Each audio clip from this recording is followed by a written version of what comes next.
listening to Dear Sweet and Low. I am a sexuality expert, Devora Langley.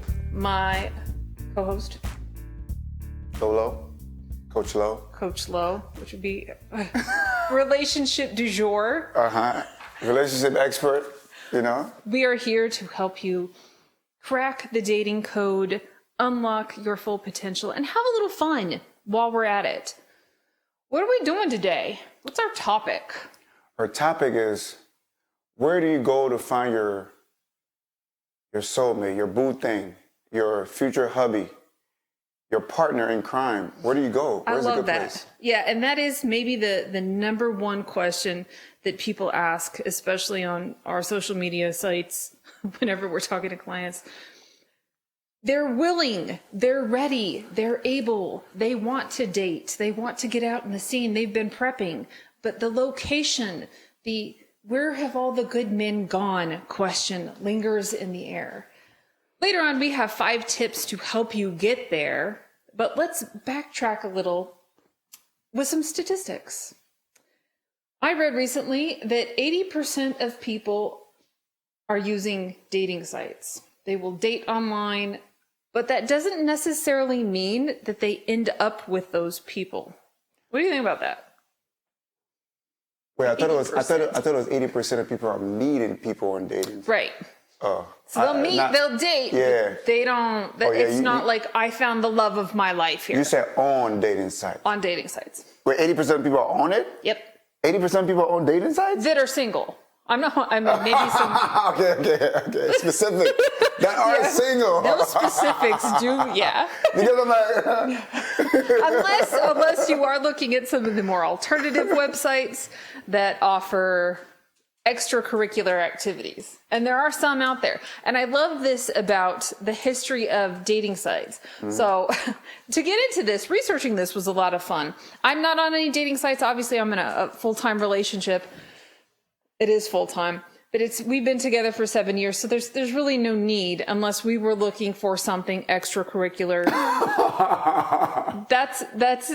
We're not an open relationship, but never mind. Extracurricular. That's totally an episode for another day. The how do you keep love and lust alive in a relationship is not this topic. So the history of the dating site. It comes from Harvard, of all places. 1965, they did a test called Operation Match, in which the participants could pay $3 to fill out a questionnaire and then be matched with reasonable people. Mm-hmm. So it's been around for a long time. And this would make sense in an academic setting. If you're spending 12 to 14 hours working on your master's or your PhD, plus heaven knows what else you have to do. So you're putting in 60, 80 hours a week with a career. You don't have a lot of time to spend socializing. And the people around you don't have a lot of time to spend socializing. Plus, we don't have the quote unquote matchmakers and family societies, which would set you up like, okay, this auntie, this grandma knows somebody who's going to introduce you and have an arranged marriage. Like the history of marriage and dating is far and wide, and we're not going to get into that because today, here and now, we have almost too many options. Mm-hmm. How many dating sites can you name?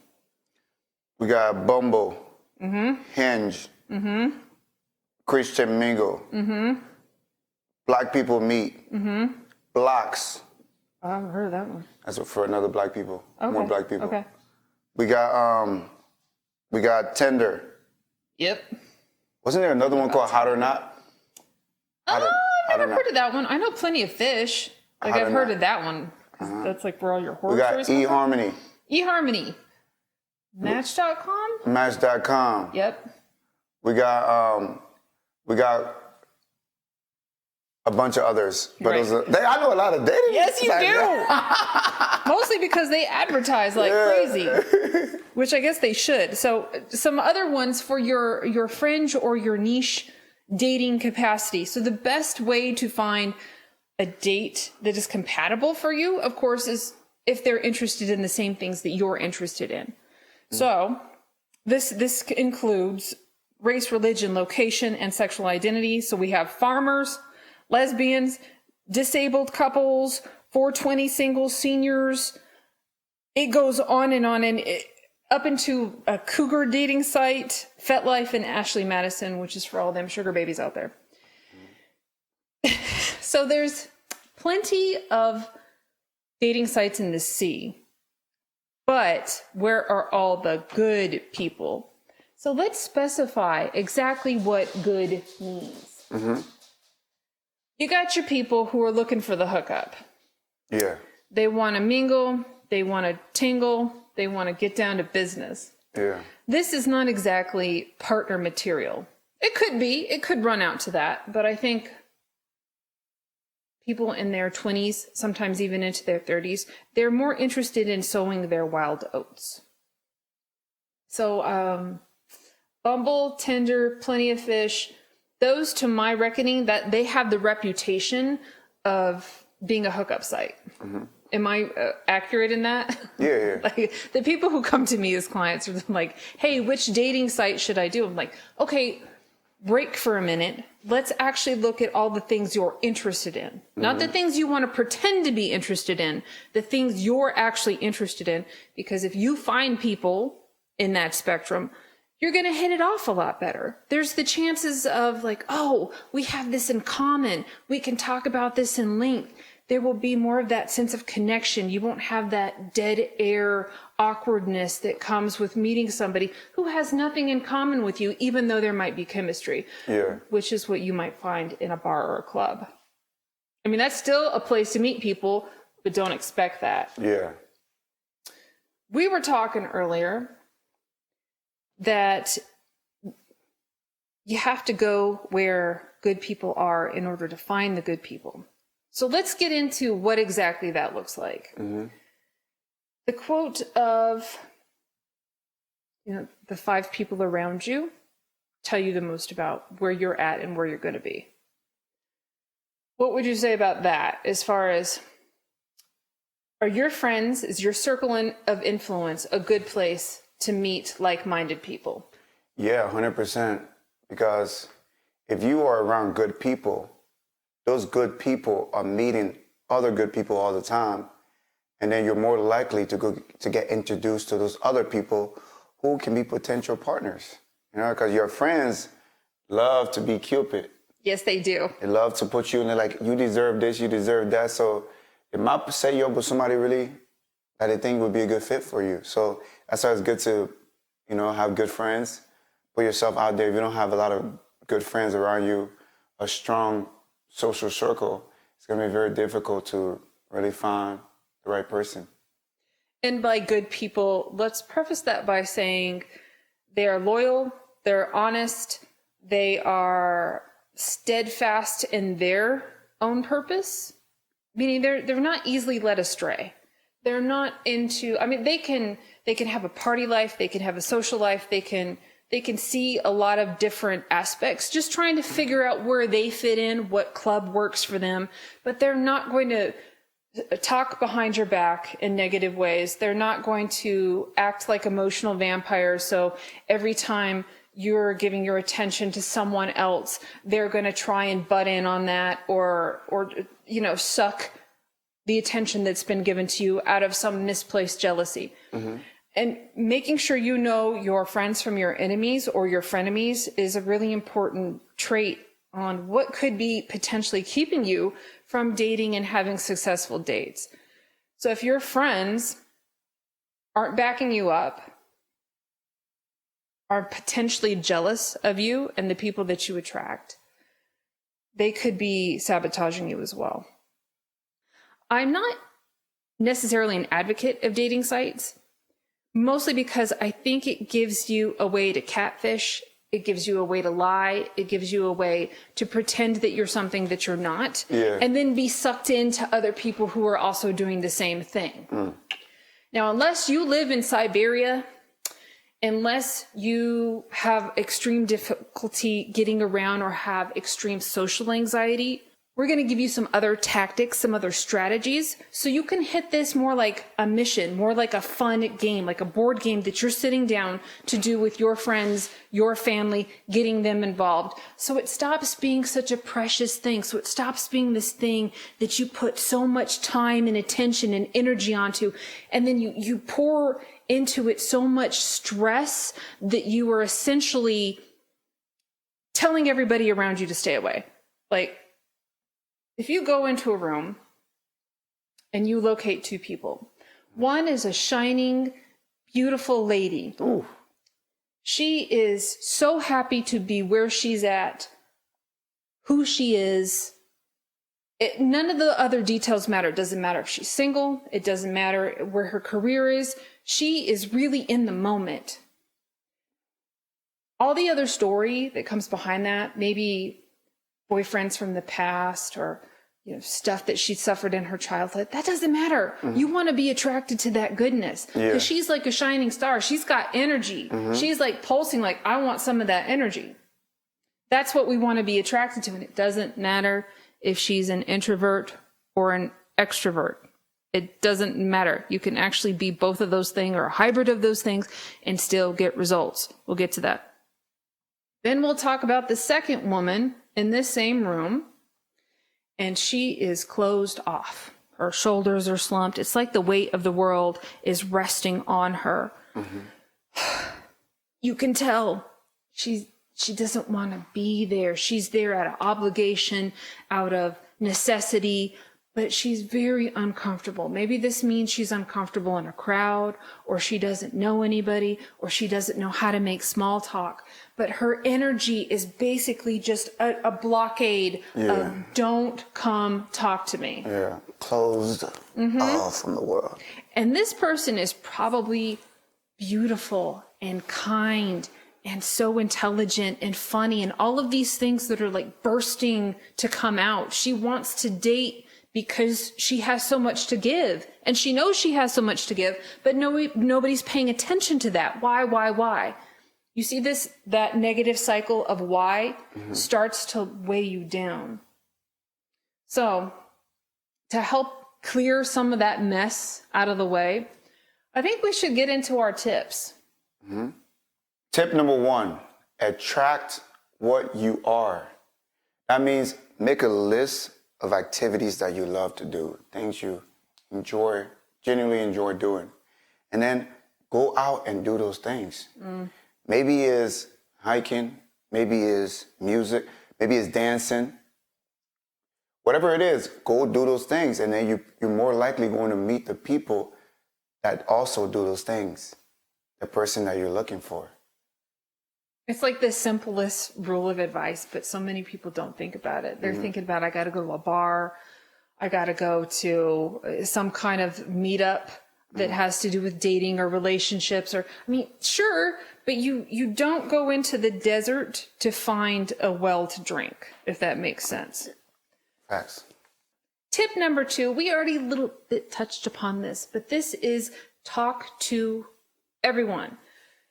So we can just say that and just be like, oh, go talk to everybody. But sometimes that's a lot harder than it seems, especially because we live in an age right now where it's so much easier to text someone. It's so much easier to drop an anonymous comment in a box. It's so much easier to not show up and show your true face to somebody.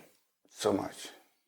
But the people who learn how to do that, it becomes a superpower. So if you actually want to have an easy superpower, like a quick one where people are naturally attracted to you, where you can stand up and smile in the face of adversity or challenges or awkwardness, start now by, and this is the easiest thing to do, whenever you have to go out in public and be social, you're just going to find somebody to talk to.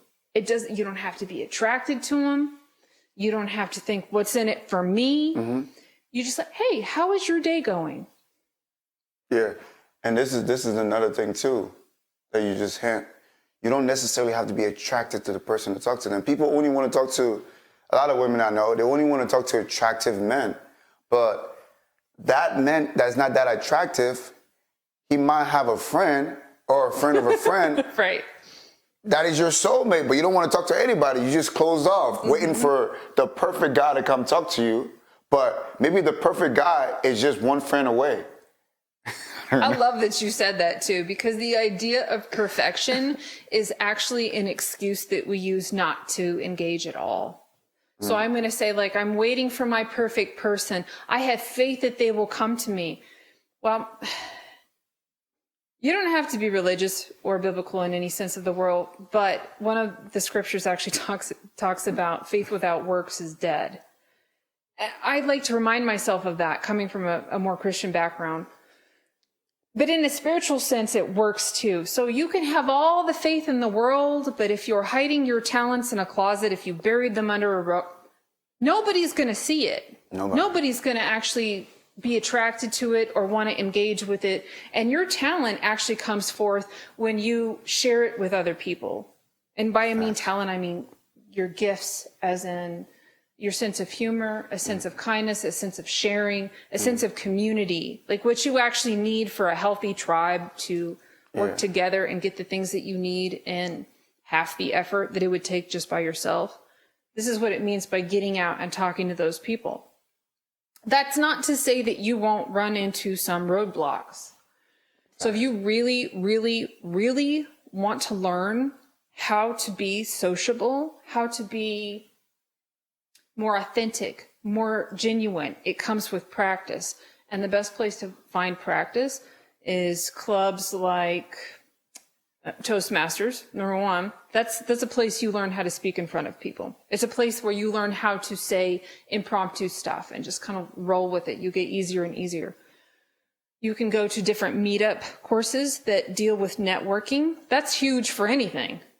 Regardless if you have a business, or if you work for somebody else, or if you're looking for dating, communication is key in all relationships. It will benefit you no matter if you're looking for a mate or not. Talk to everyone.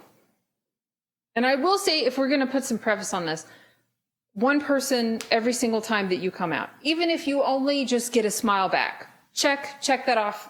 Go on to the next one. That's my check signature. that off. A smile. Yes. If they give you a smile back, it's an open gate to talk. And who knows if you've helped that person too. Yeah. Little things along the way. Speaking of sharing, let's get into tip number 3, which is getting back to your roots. Now, if you hear some voices, no, show him. This is Puma. And he's perfect. He's the perfect reminder for tip number 3, because I love dogs and I used to rescue dogs. So my ideal would be to go volunteer, at an animal rescue. So, like I was saying earlier, all the tension and all the stress that surrounds a person when they're on the dating quest is very me-centric. It's very focused on me. That can be almost too much to bear. So it becomes overwhelming. To reverse that, to start, okay, enough about me. Me is good, right? When it's balanced with outside. Inside, outside, inside, inside. So they have like a cohesive whole. So to balance that means to project outward. What can I do for my community? And sometimes this means getting back to your roots, getting back to the things that really, really, really matter to you. Volunteering at a children's hospital, reading to seniors at a nursing home. We are surrounded by a special kind of loneliness. This is kind of like the age of despair when it comes to being in isolation. Not only because it's during the holidays, or it's because of the political strife going on or the division between us. The only way that that's going to change is if we make that difference and step outside of our normal comfort zone and do something for somebody else. Going to serve at a soup kitchen, volunteering at your local church's pantry. There's a lot of things that you can do, and the energy of giving and of sharing and of being grateful for what you have so much that you overflow is going to attract people to you like flies and honey. I love being around people who give back. because that means that they're deep down genuinely good people for whatever reason that they're there. It could be a million different reasons, but they have a story, and the story becomes rather important, especially when you make that connection. You meet some interesting people that way too, like some really interesting people. And then all of a sudden you're like, oh, well, I have a purpose in doing this. Like I'm supposed to be doing this one thing. I'm supposed to be helping these kind of people. And then it takes a life of its own. Tip number 4, imagine the day in the life of your ideal partner. What time does he wake up? What does he eat for breakfast? What is his morning routine? Where does he go during the afternoon? For work? Where is he at? What does he do for fun? Imagine the day in the life of your ideal partner. Talk about it a little bit. Now, if you're thinking this is impossible, there's no way, because I've never met this guy, so how am I supposed to know what he likes? But you have an imagination for a reason. All those rom-coms you watch, all those romance novels you read, all of those other girls' dates that you listen to, you have a pretty clear idea of what your ideal guy does. Putting yourself in the position of where he goes is going to be highly advantageous to getting his attention. Because what if that guy is simply too busy to get out into the world?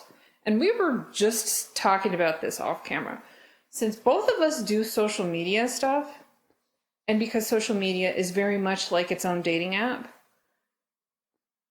your ideal partner might be just too dang exhausted and overwhelmed to get out into the world and be aggressive about it. With everything that you have to do, and knowing that you're slightly an introvert, like I would have to challenge you to go out and meet 3 people this week in order for you to actually do it, because you're not going to be thinking that. Like your priorities are completely different. It's health, it's business. I mean, you have room in your life for love. Yeah. But it's not something. I'm single, ladies. Yeah. easy girls, easy. Like So putting yourself in the path of this kind of guy actually isn't that hard. Speaking to him just with kindness isn't that hard. You do not have to be a sex kitten. You do not have to have a PhD in psychology. You do not have to be the 10 out of 10 that everybody walks around saying, like, I just want to be that dime.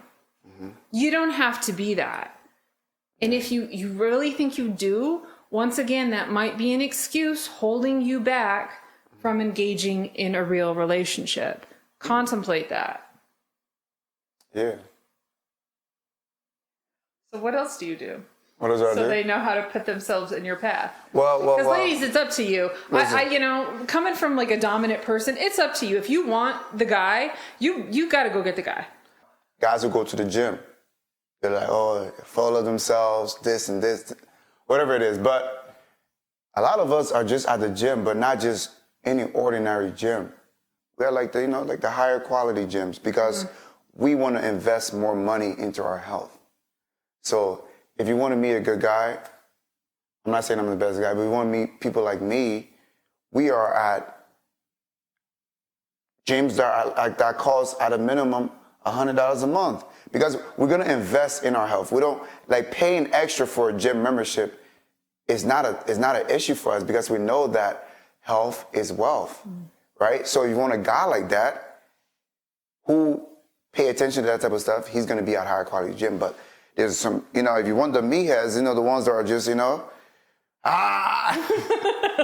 like that sometimes too. We're actually very nice people. They are low quality gyms. I ain't hating though. I ain't hating. All love. But I'm just saying, that's a good place to meet guys. Higher quality gyms. That's all I wanted to say. I love that. Oh, chic cafes, another good place. Oddly enough, I think libraries are a good place to meet people in general. I'm not necessarily saying the guy of your dreams is going to be hanging out at a library. I'm saying his mother might be. If you find a dude's mother and she likes you, that is a golden ticket just flapping in the breeze of just like, oh, you're so lovely. I really want to introduce you to my son or my nephew, or my grandson. The power of the older woman is not to be disregarded. No. Where else? Churches. We were talking about churches earlier. Even if you're not hardcore in one denomination or the other, if you want to find like-minded, good-natured people who don't want to do the party scene, who don't want to throw their time away in needless advances, try out a bunch of different churches. They have community centers. They have meetup groups. They have different connectivities. And it might be said that this is why churches exist to begin with, is to actually have that community of like-minded people. So you always have somebody who's willing to help you out. That's not a bad thing. Not at all. Regardless of where your spiritual relationship, your relationship with your spirit is completely your own business. Yeah. It's not a church's business, but you can find like-minded people there. That's what I'm going to do. I'm going to start going to a church nearby. Yeah. I miss the singing. Yeah. I love singing. Is amazing. Yeah. Just in song or voices raised in worship is, I don't know, freeing. Like, it's therapy to me. Really, like, it is, and then the people got some beautiful voices over there. I'm like, like, dang, some people are just blessed like that. We're blessed in other ways, though. Yeah. Tip number 5, and I was kind of waiting on this one because this is a touchy one, but it has a lot of emotional resonance. We've given you a lot of practical advice, a lot of ways to get out the door and embrace your life as if it's something to actually be lived by meeting new people and trying new things. But if you still can't do that, if still something is holding you back and you really don't know what that is, I really encourage you to seek out some healing.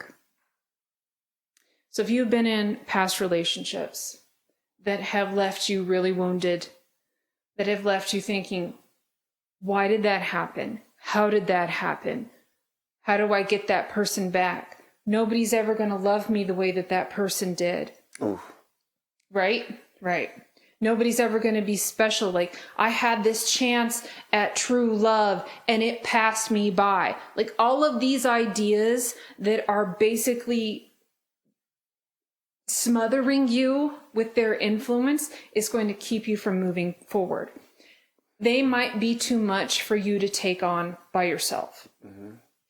So talking to people like a professional coach, like a support group, like grief support groups are a thing. Talking with others who have some kind of therapy background, right? So they know how to be neutral. I'm not talking about friends. Well-meaning friends are awesome, but sometimes they buy your bullshit. Sometimes, 100%. yes, sometimes they dig that well deeper and let you stay in there and wallow in there when actually you need somebody to be like, okay, you said your piece, it's time to move on. Or this is what you can do to start healing. The chances are that over time, that wound will heal. But sometimes there are things that get so deep in us, they become like a part of our DNA, a part of our body. It's called emotional trauma. It can get trapped in your cells. And you have to actually have help getting release from them. It's like having an emotional doctor, right? So if therapy isn't the best thing for you, you need to go to a mentor in your community. That could be, like, off the top of my head, I'm thinking of an older lady that I absolutely love because she has the voice of being a mentor. Like, I could come to her and be like, hey, I need to talk to you about something. And she can help, like, draw that poison out just as being a healer. And then once you've given yourself the space to heal and feel all your feelings, then you can start working on where you were accountable in those past relationships. Being accountable for your own relationships means you're not going to keep cycling through the same relationships over and over and expecting different results. Yeah. You're tired of those character building relationships. You got your character now, you know? You're still going to be developing whatever it is, but You don't need a lot of that lesson. You know, it's time to get yourself right and then find the right person and then build with that person instead of, oh, I got to work on this with this neck. I learned this. No, you're ready. But I wanted to talk a little bit more on how people constantly are getting relationship advice from their friends. Heard. Who have no business giving relationship advice. Right. Those friends be the reason you break up with your partner, right?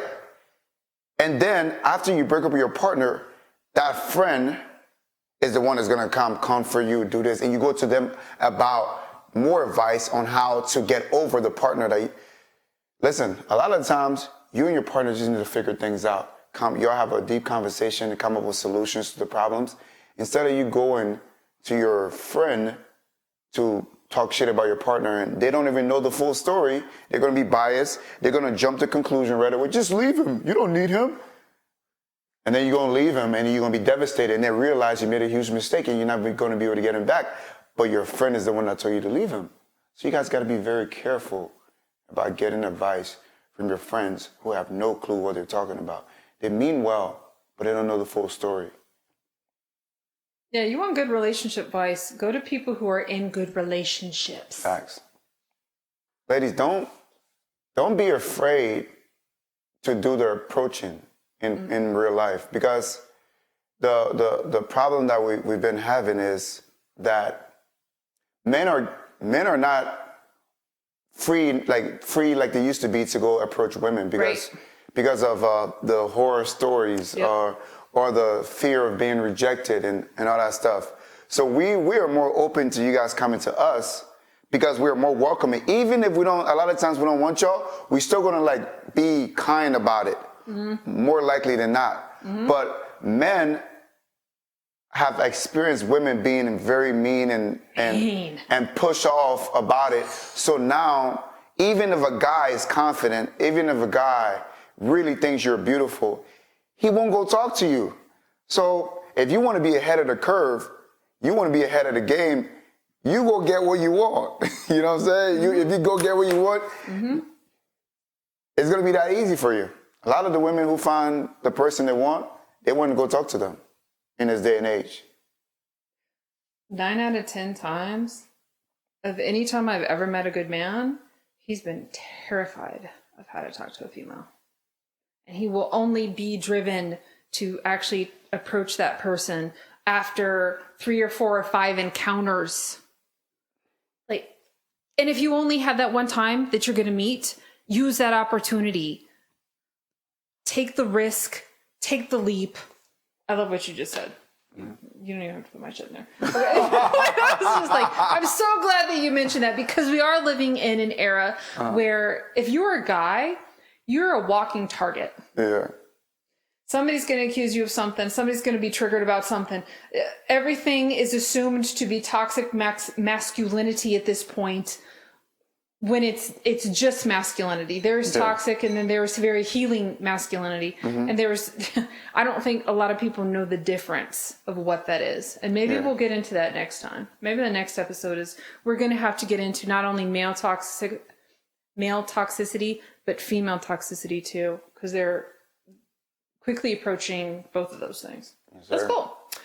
Yeah. Okay, to wrap this up, I have one interesting quote from a very good mentor / relationship coach of mine. She said, "How you begin something is how it will end." So when you're on those dating sites, when you're leaving a social comment, when you're projecting your attitude towards someone and hoping to enroll them in a certain vision, make sure it's something that you actually really want. If you end up lying to someone, they're going to end up lying to you, because you've already sowed the seeds of distrust and secretive behavior. You're going to get back what you put out there, ultimately. The same goes with love. If you put out love, that's what you're going to get back. If you put out vulnerability and kindness, that is what you're going to... I'll tell you what, you can take somebody who's having a terrible day and say something kind to them, something nice to them, and it will completely change that world. And then obviously it's like you can see them transform before your face. So don't forget you have that power. Use that power. It is yours to claim. Facts. Thanks so much, guys. This has been another episode of Dear Sweet Milk. Subscribe, like, come back, drop us a note. We love to hear it. And we'll see you next time. See you next time. Adios.